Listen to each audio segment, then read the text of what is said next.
All of a sudden, I heard a big explosion. A mysterious flaw brings down a Boeing 737. There's something going on that left no marks, no calling card. Shortly after takeoff, a powerful explosion rips apart TWA Flight 800, igniting controversy about what really happened. If anybody thinks that this chairman is involved in any kind of cover-up, they're damn wrong. Conflicting commands put two jets on a collision course. Descend.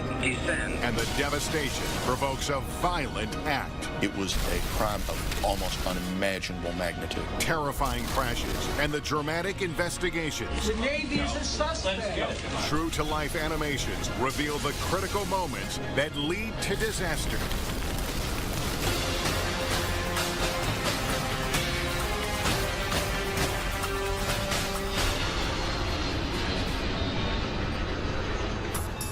September 8, 1994, traveling from Chicago, U.S. Air Flight 427 is flying at 6,000 feet as it prepares to land in Pittsburgh. When suddenly, the Boeing 737 spirals out of control. 28 seconds later, it smashes down into a field in Hopewell Township, Pennsylvania. There was a real loud motor that was screaming. All of a sudden, I heard a big explosion. Police officer George David is 2.5 miles away from the crash site, which happens to be next to his farm. That was when I got the phone call. They said, "You better get up here right now. A plane had just crashed on the property." When David arrives, it is a horrifying scene. The airplane has been obliterated by the 300-mile-per-hour impact. There is no hope for the 132 passengers and crew on board. I've been a policeman for 25 years. I've seen a lot of things, but that was the worst that I've ever seen it. Investigators will try to find clues among the destruction. It's a daunting task for the NTSB investigator in charge, Tom Howiter. It was the first time that the U.S. NTSB team had to wear biohazard suits to go on site. Because of the impact and the level of destruction, there were just human remains everywhere. You can see what the fuel did to the trees. An aviation maintenance technician captures the scene up close, providing a rare and vivid glimpse into the investigation. Bodies up there. There was no airplane left. It's like the cockpit up there. Clearly, the airplane hit close to being vertical at a high rate of speed. See, looking at one of the engines, right engine. It's like the right wing. You can see it's not very far from the tail section. Pilot John Cox, who has extensive background with 737s, is assigned to the investigation as a representative for the Airline Pilots Association. I'm facing now the direction of the airplane was. It's directly behind. As an aircraft accident investigator, you have to shift into this, I can't help the people that are here. I now need to understand what happened so that we don't have a reoccurrence. Several teams work to identify and recover pieces of the wreckage. Left engine pickup. Seat parts and clothing, some wires. And the stuff here is waiting for decontamination before it goes to the hangar. At a nearby hangar, the wreckage will be sorted and analyzed piece by piece. This is day one of the sorting process. The flight data and cockpit voice recorders were ejected from the airplane on impact and are quickly recovered. But they don't provide any clear answers. There are no sounds of explosions and no evidence of a major mechanical failure. But the recorders do provide investigators with a clearer picture of the flight crew's final moments. 1 minute before impact, the crew of Flight 427 is alerted to another airplane that will be passing below them. They're looking for the airplane. The first officer acquires it visually and tells the captain, yes, I see the jet stream. And then they encounter the wake turbulence of a Delta Airlines 727.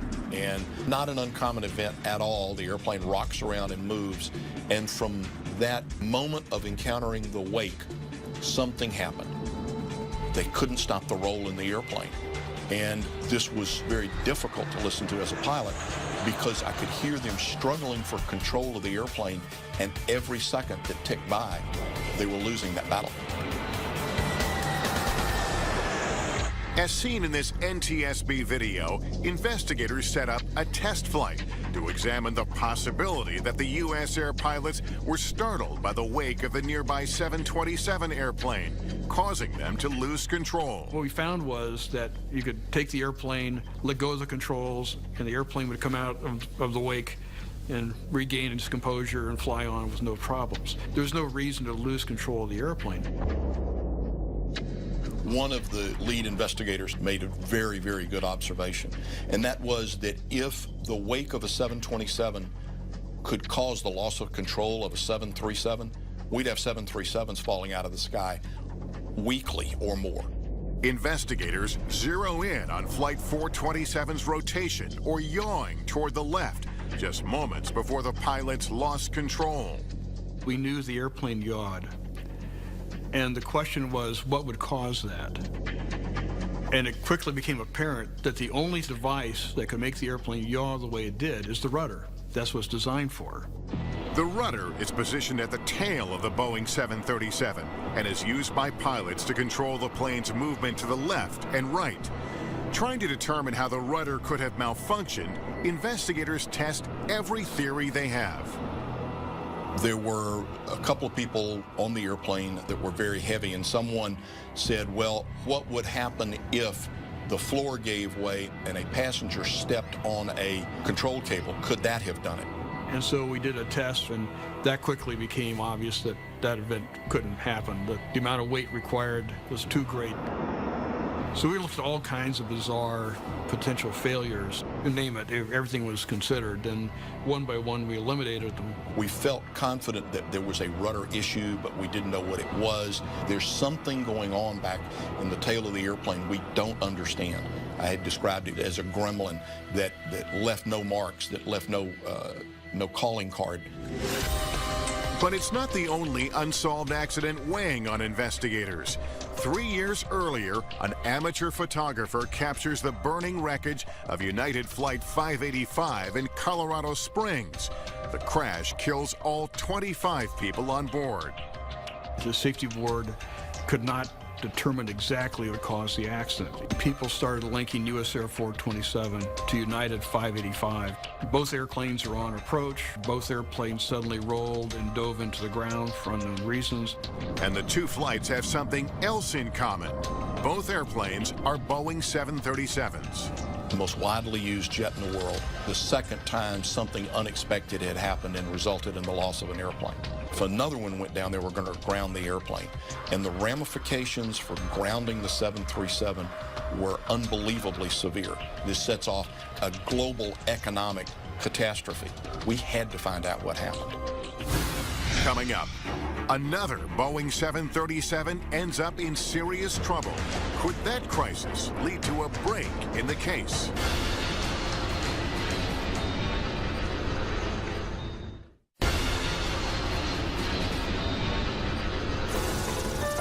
U.S. Air Flight 427 smashes down outside of Pittsburgh. It is the second Boeing 737 in 3 years to suddenly roll for unknown reasons and then crash, killing everyone on board. It's a mystery threatening to ground the most widely used jet in the world. Investigators suspect a problem with the rudder, which controls the plane's movement to the left and right, but they find no evidence of a malfunction. Nearly 2 years after the crash, a possible break in the case. The pilot of an Eastwind Airlines Boeing 737 experiences a sudden roll as the jet approaches Richmond, Virginia. He quickly got on the rudder pedals, and so you have two pilots shoving with all their might on a rudder pedal, and all it's doing is driving them back. It keeps pushing back at them. It doesn't go forward. We've never had this report from a crew before of a pedal back forcing against them. Now we're into a different scenario. Fortunately, they were at a higher airspeed than 427, which gave them more roll control. They were able to successfully land the airplane. After hearing the pilot's experience with the rudder pedals, investigators suspect a jam may be the problem in the airplane's rudder system. The pilots control the rudder on the 737 with pedals. Those pedals are connected via cables to the muscle, if you will, that physically moves the rudder. It's the power control unit. And like power steering in your car, it's hydraulically powered.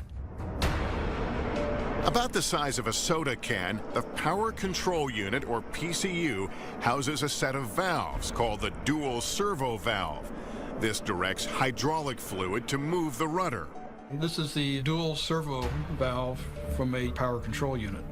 The pilot inputs go into the arms here, and just by moving back and forth across these openings, it would redirect the fluid.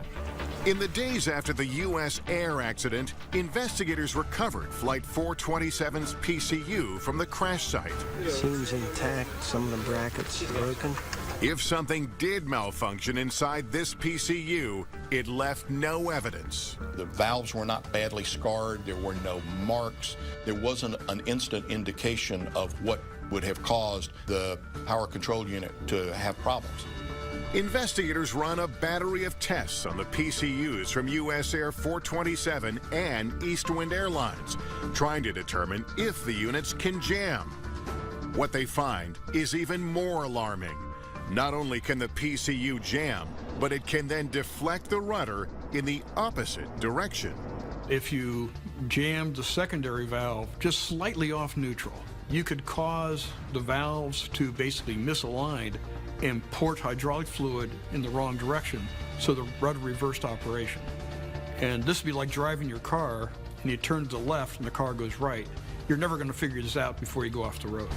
Investigators had found a lethal malfunction in a valve the size of a pencil, capable of bringing down a Boeing 737. The malfunction leaves no marks or scars, almost as if it never happened, matching exactly what investigators found in U.S. Air 427. And all of a sudden, you put the reversal scenario in, and all started coming together that all these parts now fit. The big puzzle, we've had the edges and everything else, now the centerpieces are all locking in. When Flight 427's crew encounters the wake turbulence of a passing airplane, they press down on the rudder pedals to counter the wake and move the airplane slightly to the right. But the dual servo valve inside the airplane's power control unit jams and misaligns, causing the rudder to be deflected in the opposite direction. And what they didn't recognize was that the rudder was full over. So as they're pushing, the rudder's not moving because it's jammed, but they don't know this. And then the nose starts to fall through, and the crew pulls back to bring the nose up, and the airplane just enters basically what looks like a spin into the ground. The pilots of 427 faced a condition they had never heard of, they weren't trained for. From a pilot standpoint, you never consider the possibility that if you turn to the right, the airplane's going to go to the left.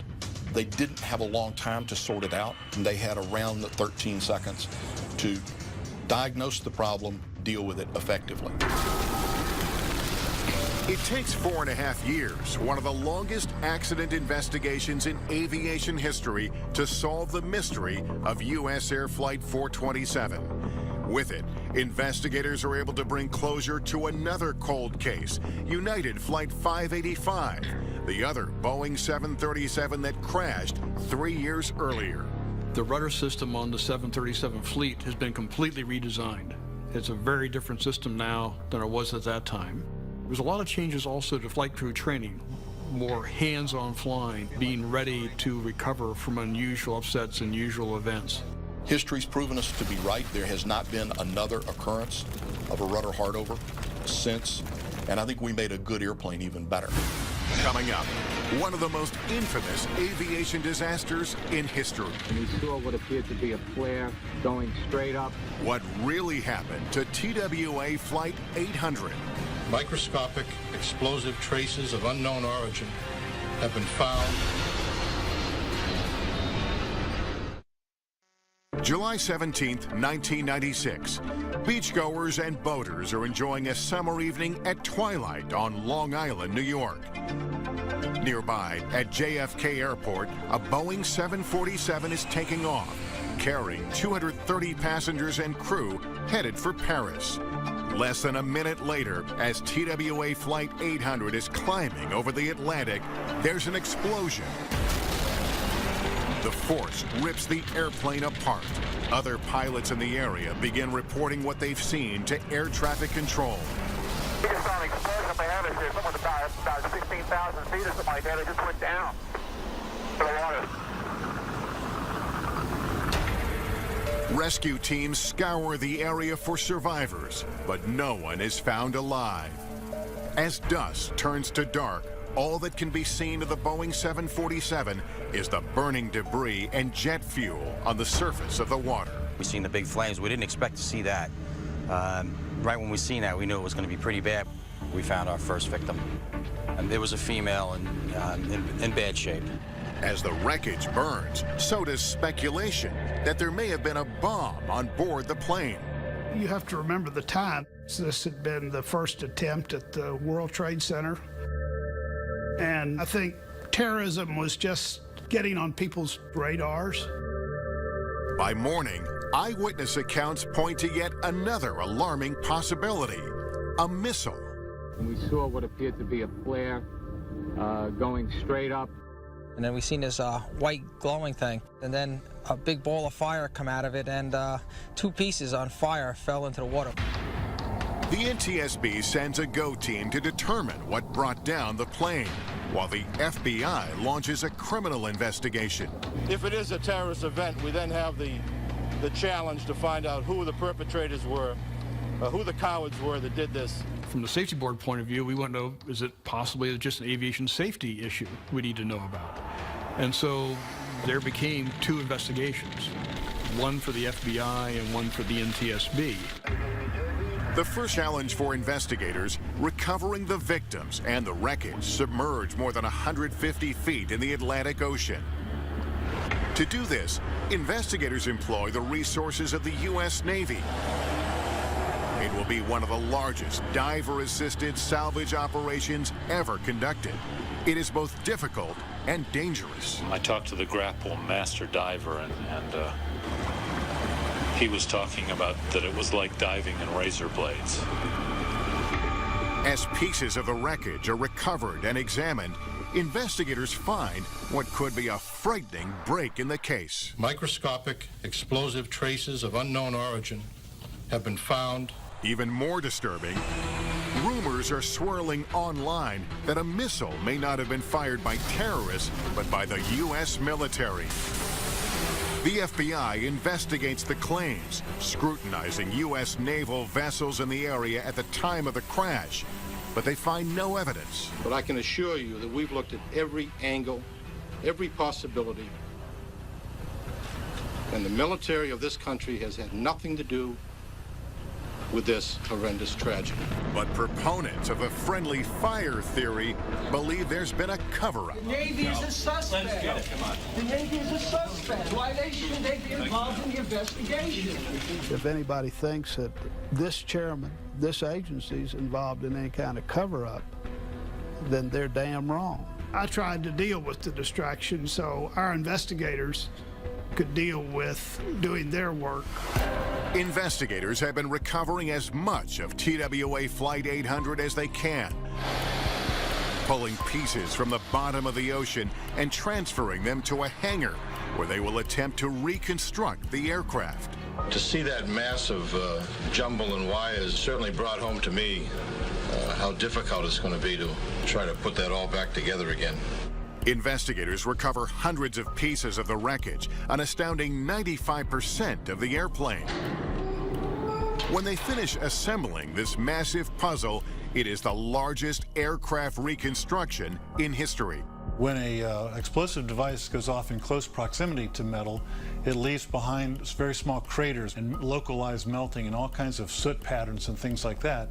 We were able to determine that there was absolutely no evidence that a bomb exploded close to the structure, and also that there was no evidence that any kind of particle might have penetrated from a missile that exploded nearby.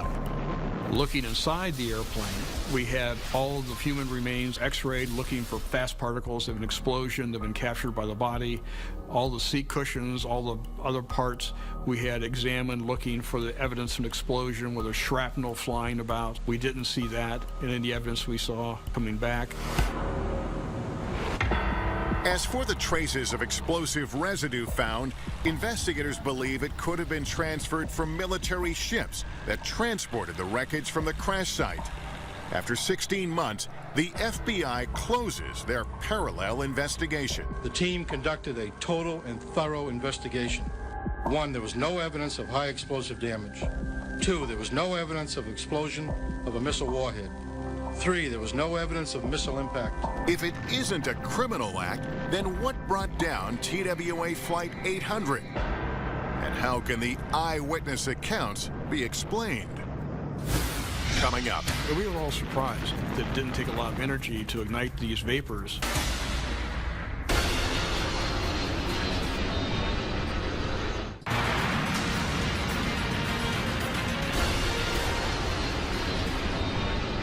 July 17, 1996, TWA Flight 800 explodes in flames shortly after takeoff. The FBI rules out a bomb or missile, but it will take a 4-year investigation, the most costly and extensive in the NTSB's history, to determine the cause.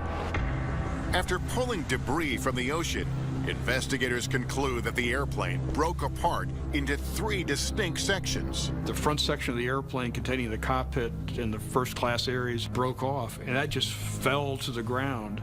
And then, much further away, you had the rest of the airplane, which seems odd. It was clear that piece of the airplane had to continue some part of flight for a lot longer. We went back and started looking at all those pieces that came off first. They all came out of areas around the wing center fuel tank. So it started becoming apparent that whatever happened inside the wing center fuel tank. Unlike gasoline, jet fuel isn't highly flammable.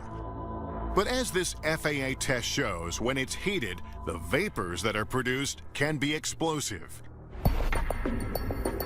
As TWA Flight 800 prepares to take off from New York's JFK Airport, the center wing fuel tank, about the size of a 2-car garage, is nearly empty.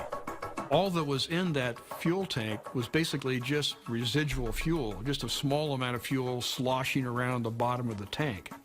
Given the short duration of this particular flight, the operators don't usually use or put fuel into the center fuel tank because they don't need it. The wings hold a sufficient amount of fuel. You could save some money and get better performance by leaving the fuel out of it. With passengers waiting on board Flight 800, a delay with baggage is keeping the plane at the gate. It was a hot day in New York, and they had the air conditioning packs running to keep the aircraft cool. The air conditioning packs are mounted in close proximity to the center fuel tank. As the AC packs work to keep the airplane cool, they are actually generating heat underneath the center wing fuel tank. So the fuel tank was actually getting very warm. So when the airplane takes off, you have this warm fuel vapor. If there was a full load of fuel in that tank, it could absorb that heat with no problem. It was generally believed that fuel tanks were not really flammable. They couldn't really even be ignited because the temperature wasn't great enough. And so we took a 747, tested them with very similar conditions, and we were all surprised how hot it got, and also that it didn't take a lot of energy to ignite these vapors. It's less than you feel if you rub your feet across the carpet and touch a doorknob and the spark you get. Less energy than that was necessary to ignite that fuel tank. But there is no clear source of ignition on board TWA Flight 800. By design, only low-voltage wires are used inside the fuel tank. However, those low-voltage wires pass in very close proximity to much higher voltage wires in wiring bundles. And as the airplanes age and these wiring bundles chafe, you can have occasions where there's arcing or shorting between these wires, which introduces high voltage into low voltage wire, and now you have an ignition source. We don't have a piece of wire or something we can hold up and say this absolutely did it. There's not enough left. The NTSB believes, and I believe, it was most likely a short circuit of the wiring, and that certainly was very possible. You look at all the evidence, and whatever ignited the fuel in the tank was inside the tank. It didn't come from the outside. The cockpit voice recorder, recovered 1 week after the crash, may provide evidence. The pilot is heard observing a strange reading on a fuel flow gauge. And that's probably an indication of some type of short circuit going on. This airplane was old. It was getting ready to be taken out of service. And there are more clues. 1 second before the cockpit voice recording ends, there are 2 dropouts in background noise, suggesting a possible arc on the cockpit wiring. Investigators believe in this moment, high voltage entered the center wing fuel tank, igniting the warm fuel vapors. That ignition caused an overpressurization of the tank that blew out the forward panel of the tank. And you can see the indentation where it's very clear how it slammed down, and there's a very clear mark. From that position, we had fractures that went down into the fuselage. Because of the pressurization of the airplane itself, that crack ran very rapidly around a portion of the lower fuselage. That caused the nose of the airplane to detach from the rest of the aircraft. It fell off. If you drop the weight off the front, the center of gravity goes back, the airplane's going to nose up, it's going to climb and go up. Engines are still producing thrust. The aircraft enters a steep climb, ascending between 2,000 and 3,000 feet. 42 seconds after the initial explosion, the left wing separates, spraying unburned fuel and igniting a second fireball. The wreckage, with passengers inside, plunges to the surface of the ocean. The breakup of Flight 800 provides explanation for one of the most confounding aspects of the investigation, the eyewitness accounts. Many described an ascending streak of light, moving to a point of a large fireball that then splits into 2. The sound happened first, and then the fireball. What's really interesting looking at the witness statements was how many witnesses reported they heard the explosion and looked that direction and saw the fire coming down. Now, if you take a look at the distance between the speed of light and speed of sound, it's quite clearly that the explosion happened some time before they heard it. And so when they heard the explosion, that already happened some time ago. And so when they turn and look, they're seeing the aftermath.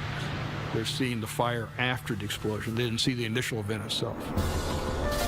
Investigators believe that the ascending streak of light that eyewitnesses described is the main fuselage still climbing after the initial explosion.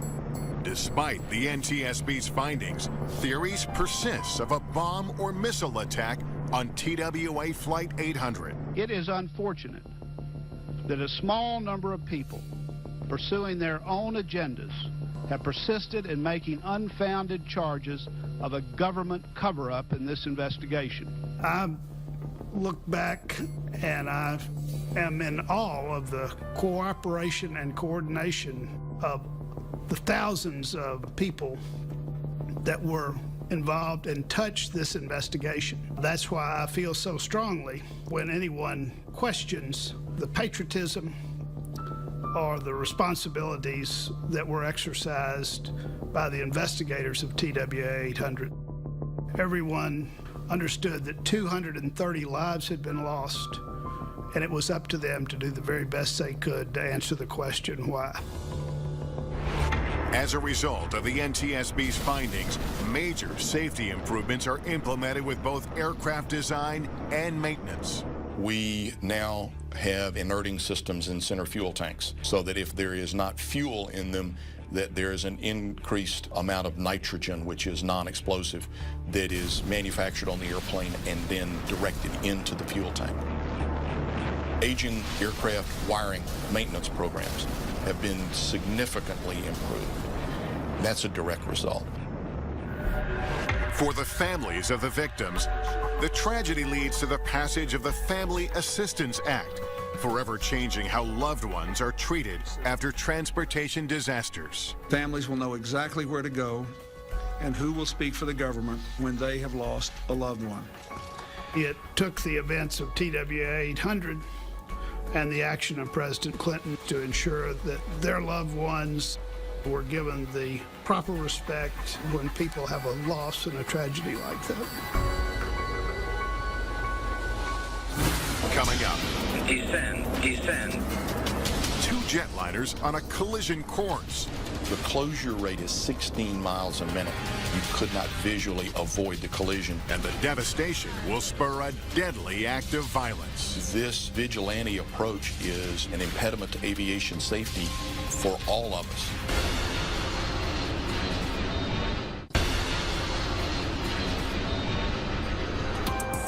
July 1st, 2002. DHL Flight 611 is flying from Bergamo, Italy to Brussels, Belgium. The two pilots of the Boeing 757 cargo jet received clearance to climb to 36,000 feet as they pass through German airspace. At the same time, Bashkirian Airlines Flight 2937 is en route from Moscow to Barcelona. The Russian Tupolev airplane is being chartered for a school trip. On board are 60 passengers, mostly children, and 9 crew members. The flight enters German airspace flying at 36,000 feet, the same flight level as the DHL cargo jet. The two airplanes are on a collision course. Despite being over Germany, the airspace is controlled from Zurich by the private Swiss airspace control company SkyGuide. Air traffic controller Peter Nielsen is the only person handling the airspace at the time. His colleague has taken a break, leaving him to monitor 2 screens several feet apart. This is against regulations, but a common practice known and tolerated by SkyGuide management. On one screen, Nielsen is busy coordinating the arrival of a delayed Airbus. He doesn't notice that on the other screen, there is a conflict between the Russian airplane and the DHL cargo jet. The controller was overloaded. He had a lot of responsibility, and an overloaded controller is more prone to make errors. To make matters worse, Nielsen doesn't realize that the ground-based optical collision warning system, which alerts him to imminent collisions, has been switched off for maintenance. In the sky, the two airplanes are less than a minute from reaching each other when an onboard system called TCAS sounds an alert to both crews. Traffic. The traffic collision and avoidance system known as TCAS is one of the great technological innovations in aviation safety. Traffic. It provides the crew not only with a display of a potential conflicting airplane, it also provides commands that ensure separation. It's a very, very smart system. On board the DHL cargo jet, TCAS instructs the crew to descend. Descend. The crew responds immediately, switching off the autopilot and beginning a descent. On board the Russian airplane, the crew hears the opposite TCAS advisory. Climb. The two TCAS units coordinated those commands to maximize the separation as quickly as possible. For this system to work, both pilots have to follow the commands of the TCAS. When Nielsen discovers that the two airplanes are in danger, he contacts the Russian crew. Unaware that TCAS is issuing an advisory to climb, he instructs them to do the opposite and descend by 1,000 feet. When you have conflicting commands, there is a short interval which the decision is which one are we going to follow. It was not a fully implemented standard around the world where when the automated system said to take corrective action that the pilots automatically followed without question. Russia, their policies and procedures basically told the pilots that the air traffic controller has prominence or precedence, not the automated system. The Russian crew is conflicted, but they follow the instructions of air traffic control and begin descending. You have one flight crew who's following the automation. You have another flight crew who's following instructions by the air traffic controller. Now you have both airplanes descending instead of avoiding each other by one climbing and one descending. The DHL cargo jet and the Russian airplane are closing in at incredible speeds. You're talking airplanes that are moving basically 400, 500, 600 miles an hour. Well, the closure rate is 16 miles a minute. It's much faster than most people can imagine. So all of a sudden now, decision-making is very compressed because you don't have a lot of time. In the dark of night, the pilot's visibility is less than 7 miles. From the time that you could see the airplane, recognize it was a potential conflict for collision and avoid it, there wasn't enough time. The airplanes had physically covered so much ground that you could not visually avoid the collision. Coming up, critical moments before a devastating collision. And the investigation takes a deadly twist. It was a crime in my mind of almost unimaginable magnitude. DHL cargo jet and a Russian chartered flight with 69 people on board, most of them children on a school trip, are on a collision course. The onboard traffic collision avoidance system, or TCAS, has issued coordinated commands. Climb, climb, climb, descend, descend, descend. Unaware of the TCAS commands, the air traffic controller instructs the Russian crew to also descend. Now, the two airplanes are seconds from disaster. By the time they see each other, it's too late. At nearly 35,000 feet, the two airplanes collide at almost a right angle. The DHL Boeing 757's vertical stabilizer slices completely through the fuselage of the Russian airplane. Many of the passengers are pulled from the aircraft as it plunges toward the ground. In the nose of the airplane, the crew loses consciousness from the high-speed fall. The DHL cargo jet has lost more than 80% of its vertical stabilizer. The pilots struggle to control the aircraft for another 2 minutes before they crash. The airplanes strike the ground north of the town of Oberlingen, Germany, with some pieces of the wreckage landing only feet from houses. No one on the ground is injured, but all 71 people on board both airplanes are killed. Nearby, the directors of a school for children with special needs hear the crash. I heard a loud bang and thunder, and I thought, strange, is that a storm? But it couldn't be really. I looked out and saw what looked like a rocket and a column of fire falling to the earth. This is the area where the people found their death, most of whom were children, in a strip from here scattered through the woods. Accident investigators began a long process of collecting and analyzing the wreckage of the Boeing 757 cargo jet and the Russian Tupolev airplane, preserved in this hangar. We are basically standing on the roof of the plane, and over there we can see the left wing of the Tupolev. And here we can see massive collision marks due to the contact with the vertical tail of the Boeing 757. And if you look here, you can see red color that matches the red color of the empennage of the Boeing. Investigators determined that if the TCAS commands had been followed by the crews on both airplanes, they would have avoided a collision. Technically, if they had both followed the TCAS system in their respective aircraft, one aircraft would have climbed, the other would have descended, and they would have avoided the conflict by vertical separation. Investigators also conclude that shortcomings at SkyGuide, the Swiss air traffic control system supervising the flights at the time of the accident, played a significant role. I don't find the word, actually, to describe the shock I have, and the deep sadness we have, the whole crew of SkyGuide. Only one air traffic controller, Peter Nielsen, was managing the airspace at the time of the incident. He receives medical attention due to traumatic stress. But some people, like Vitaly Kalayev, place the blame on Nielsen himself. Kalayev loses his wife and 2 children in the accident. A year and a half after the crash, a shocking act of violence.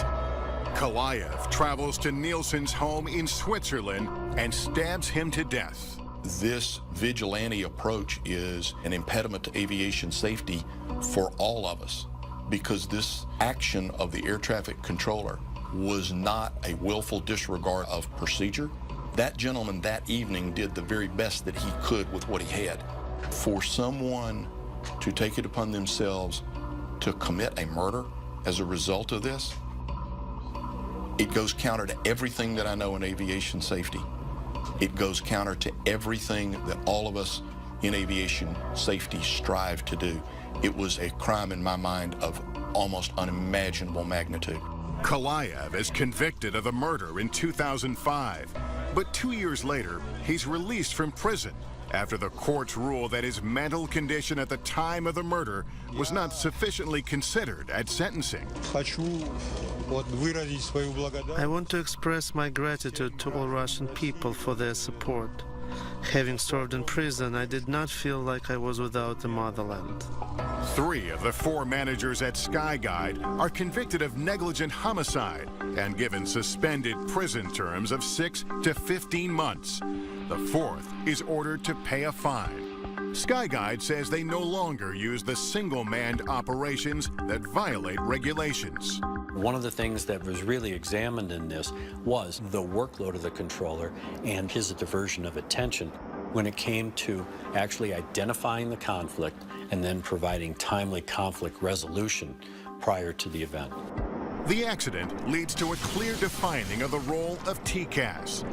Pilots around the world are now trained to give TCAS advisories priority over the instructions from air traffic control. This accident showed the critical importance of a worldwide standard when we're talking about the technologies, particularly predictive technologies, so that all the pilots respond the same way, and that way you don't have unexpected results like we got here.